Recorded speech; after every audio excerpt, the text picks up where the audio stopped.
Bill O'Reilly is very fired up about potential conflict with Syria. He thinks it's a great idea, and the reason that he thinks that is because he has so much faith in the humanitarian power and history of the United States as a force of good in the world to combat evil. We've got a couple of awesome clips from O'Reilly. Let's roll the first. This is about how noble the U.S. is and how able they are to combat evil. One of my major themes has been the basic nobility of this country. That separates me from some on the left who think the USA is an exploitative place where the fix is in against the poor and working classes. Since World War II, the USA has literally freed hundreds of millions of people worldwide. We have righted many wrongs at great expense in our blood and treasure. That, of course, is noble. But now many Americans do not want to make that sacrifice any longer. Vietnam, Iraq, Afghanistan, those theaters of war have hurt this country. Thousands of brave men and women were killed or maimed. Our treasury depleted. Thus, some Americans have had enough. They are now willing to let evil go unchallenged because there is a never-ending supply of it. But I say that we Americans still have a responsibility to stop mass murder when we can. If we don't,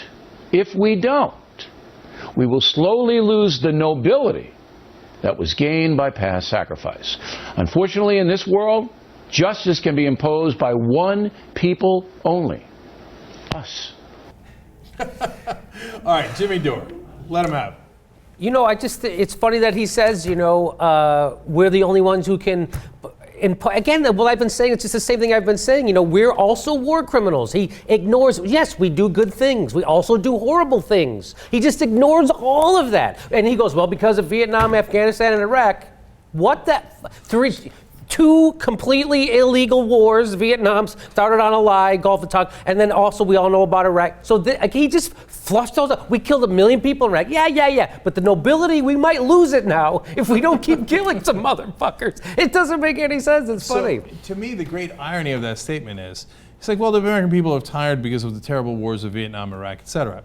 But those are the wars you guys pushed us into. Yes. And now you're pushing us into another war, so maybe we're right in being tired. Right? And so now Vietnam, conservatives were generally in favor of. My guess is Bill O'Reilly would have been in favor of it. Obviously, he didn't have a show at the time. He was probably Iraq. serving in Vietnam, I would imagine. Oh, yes, of course. As they all were, like Sean Dick Hannity. Cheney and Newt Gingrich and all of them, and Tom DeLay, they got all the deferments. Okay, now, on Iraq, he had a show. We watched that show. We showed you the clips. He was massively in favor of it. So why doesn't he then do the manly thing of saying, well, I'm sorry about my position on Iraq. I'm the one that caused you to get burnt out on these wars. I'm part of the guys that got our guys killed and our treasure wasted. So obviously I've lost all credibility, but I'm asking you to trust me one more time. Then at least that would be an honest argument, right? And look, it's not to say that the U.S. doesn't have nobility. Now, why do you think my parents and I came here, right? I was an 8-year-old. I didn't have much of a vote, but I love America. And when I came here, I grew to love it, et cetera, as I learned more and more about it. And my dad loved it. And why? Because we did have nobility. World War II was a good thing. The United Nations was set up by us. Now the right wing hates it, right? That was a great thing. The Marshall Plan was a fantastic thing. And what did it do? It gave humanitarian and economic aid to countries that were our deepest enemies, okay? All the things that the right wing despised. All the nobility that we gained, all the positive things we did was despite conservatives, not because of conservatives. So this conservative coming around and saying, hey, look at all the things that we're so noble because of all the things I opposed, and discount all the things that I was in favor of that lost us that nobility. And trust me one more time, I'm sorry, Bill O'Reilly, but I'm going to have to vote no on that. But and so he's doing the same thing that Howard Zinn says that they do all the time. When Howard Zinn says, you know, the worst thing that ever happened was World War II because it made all the other wars possible. Because that was the one good war. That was the moral war. We had to fight that. And so now we're fighting the rest of them because of World War II. And that's exactly what Bill O'Reilly's doing there. He's like guilting us. Yeah, and I wonder, you know, first of all, he's freaking good. Because Yes. everybody wants, that's so well written. I mean, it's exactly, you fear that and you're like, yeah, let's go save those people. Yes. Like, I mean, it's like a speech in a movie, Yeah. right?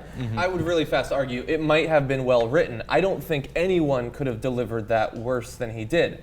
It was Really? a combination of I'm so clearly right with a weird level of apathy and exhaustion. He's a little. I didn't feel that he bought any of that, and I certainly don't think that he wrote most of that. I don't know. It's his No, style. he does write.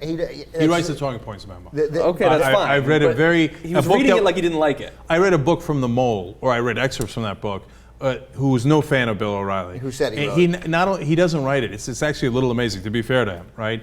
He calls it in on his limo ride in from his house to Fox News Studios, and he recites it. That makes some They sense. write it down and put it in the Sometimes prompter. there's an occasional tense issue. Which sounds like a guy talking it through. But like he's flippant. He talks about this the same way he talks about domestic cases of violence, and he's a little. His tone is a little flippant, and he has only one tone. Yeah. But it's still, I think it's effective. It does make you feel instantly like, yeah, let's go do the right thing. Come on, boys, at the end of a movie. I'm curious, and I'm sure he fact-checked it, the hundreds of millions of people who we've pulled from the bonds of poverty and despair. How many of those since August of 1945, right? Or since the Marshall Plan stopped being effective? Let's give them until 1948. I'll throw that in there. But how many of those people since the end of World War II, and is he factoring in Chile and the Dominican Republic and Iran, like all the places where we took it and brought in a giant dictator that we then propped up? Zaire, and right, the and list Zaire, goes right, on, right. I'm just naming those three. Does he take those out on the other side? I think we know the answer to that.